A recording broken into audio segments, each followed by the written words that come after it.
Okay, so I'm playing, what is it, the early 1943 turn of Unhappy King Charles. I'm hoping to get through the entire year in one video, to tell you the truth. And let's see what we've got here. We've done the housekeeping. Quick pieces grabbed here, and I think in the north, to tell you the truth. And then we go to the political control phase. And at that point, well, some things are going to fall. No, because I lost the leader who was in a position where that could happen. But somewhere or another,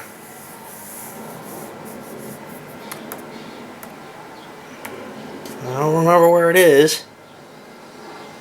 When do you get a damn blockade and siege marker? Well, I'm not going to worry about it because he's not in a position where he can get it, but I don't remember when that happens.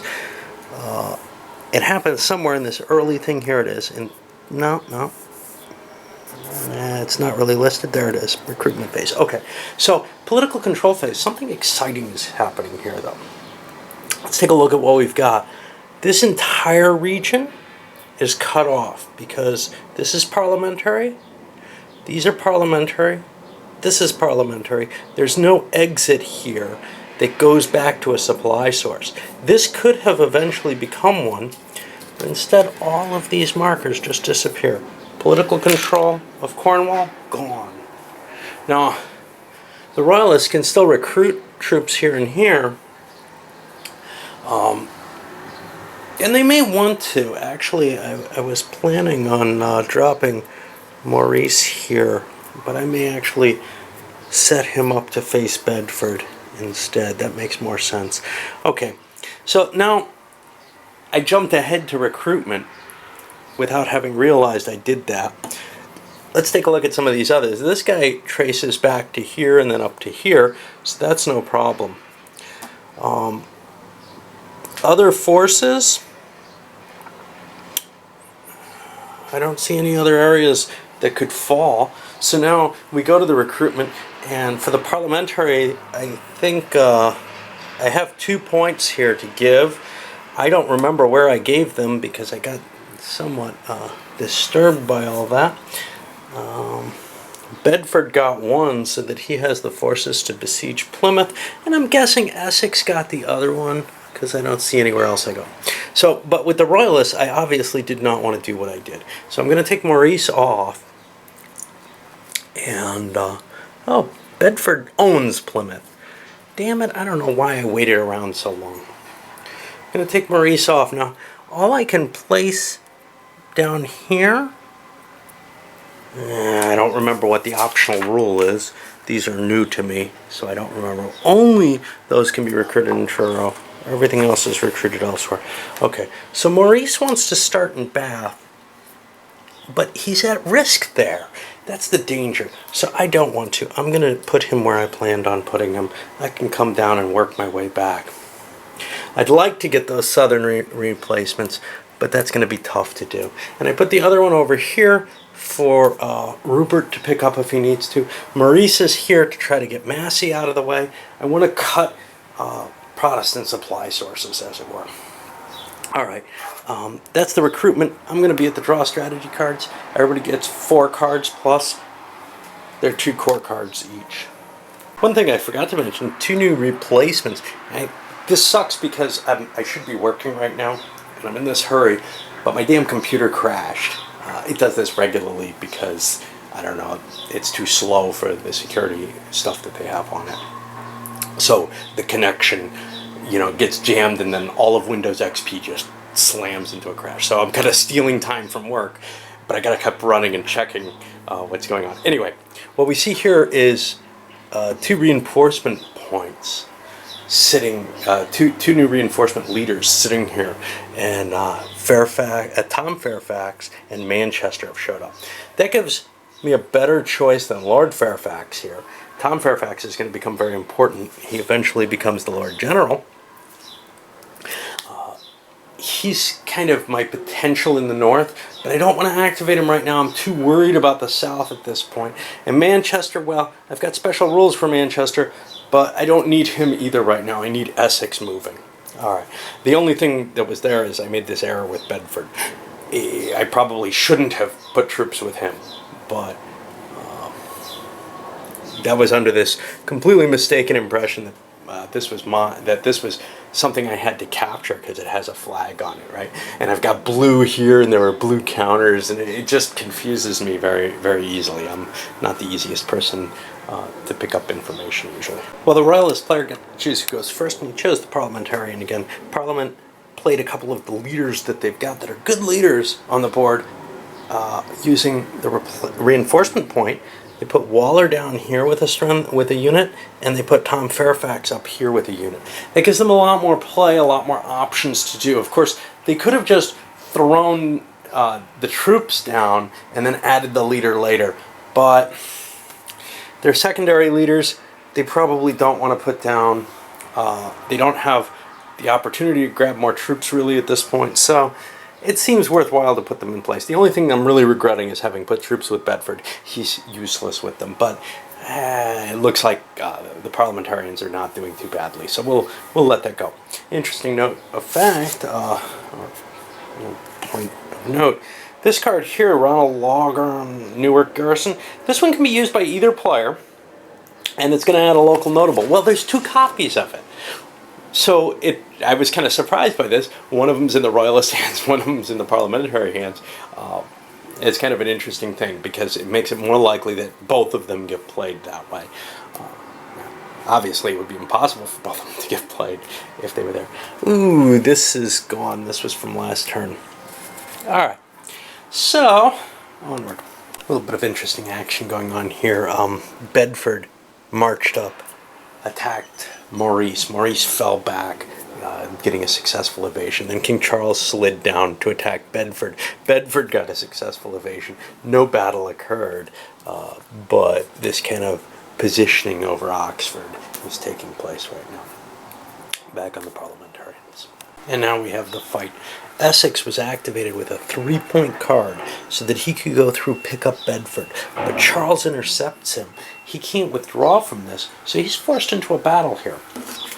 He looks at his cards. He has no combat ability cards, but our good buddy, and by the way, you can't hold these as whole cards, which is kind of neat because they really would make great whole cards. Our Royalists play the psalm singing, actually they're playing the Divine Right of Kings side of that, the Royalist side. And this is going to add 2 to their battle card, and it counts as one of their cards. That's just kind of neat. All right, let's take a look at what we've got here. Now, Charles has Maurice with him. He's got a total strength of 4, 5, 6 with Maurice, and then 2 combat leadership. So he's got an 8, plus 2 more for his card brings him up to a 10 total. When we look at good old Essex, he's only got 1, 2, 3, 4, 5. So the Royalists, the white die, are going to have plus 5 to them. This is a bad thing for the Parliamentarians. They got caught with their pants down as far as I'm concerned. But the rolls go way in their favor, so it ends up being just a 1 point, which is a defender draw, essentially. Essex is going to be forced back. His turn's going to end, but both sides lose 1 veteran unit if possible. Essex doesn't have a veteran unit. He's going to take an Eastern Association unit. And Maurice, well, I'd rather lose Maurice's unit because that'll put him in the unemployed leader's box and allow me to bring him back into play since he's gathered up with another leader as it is. Ooh, except for there's a problem. I can't because our king here has some elite units. And we'll get rid of Rupert's lifeguard since it's not with Rupert anyway. And that's kind of a bad turn of events for the Royalists. Now we saw something that I would have liked to have catch on film, but basically Charles chased into Bedford here. 1, Bedford withdrew. 2, Bedford withdrew to here. 3, Bedford withdraws to here. 4th movement point because Charles's army has gotten smaller. Flip control. He doesn't want to go face Essex at this point. But it was kind of amusing to watch them circling around there. All right, we're back on the Parliamentarians. Well, this time Parliament played a minor campaign, and they sent Tom Fairfax down to attack Prince Rupert. Ended up a draw, both lost a piece. Important thing, it broke the siege though, and it ends that siege. And then sent to Essex down to fight Charles, came through here. No, they didn't. They went straight through, so they go back to London, luckily for them. Major army. It's going to be harder to move. He's got his combined. He had like a +2 on it, but he lost a minor defeat, 3-point difference. So he's driven back, and Charles has won a bit of a victory there. It just means a counter was lost, nothing too big. We're going to be over on the Royalists. We end up the turn with neither side, again, digging into their hull card. They each have one buried. We ended up seeing, what's his name, Newcastle come down and siege whatever this is, Scarborough. And he's doing that because that's a port. He'll eventually get some free die rolls on it. It'll probably fall eventually just for free, essentially, this one move. It's a kind of nice move, and it puts him in position to protect York a little bit. Also, Hull is there if he can get some forces at York. Well, he probably has enough forces right now, but you might see some disintegration there. And then both played local notables. Newark, remember the two cards that were out there, and whoever this guy is, Langhorne or whatever. And then the Parliamentarians had the chance to convert a couple of pieces with one of their cards. They didn't really see any military they want to move right now. We got to finish up the turn right quick, and I guess this is going to take up a whole video again.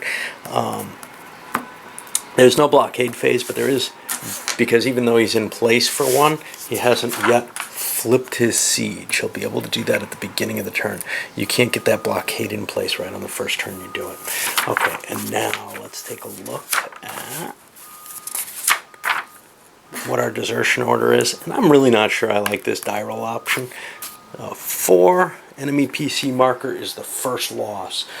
And you can see how that's going to work out.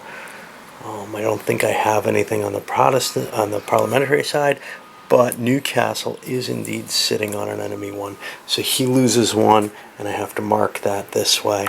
We've got 2 to lose. And that'll just go there. I'll continue through that and take the 2 losses on each side. And then finish up the power base. I don't think anybody's won yet. One thing to note, it was vital for Essex to take a loss on one of his units. He actually took it off Bedford, but it got him below the 5 points. Otherwise, he'd take an attrition loss in addition to whatever desertion losses the Parliamentarians take. So by taking a loss on his own, he limits his total losses to 1 from his stack and 2 from the whole board. Otherwise, he'd have taken still just 1 loss for his stack, but it would have been an additional loss to what everyone else takes.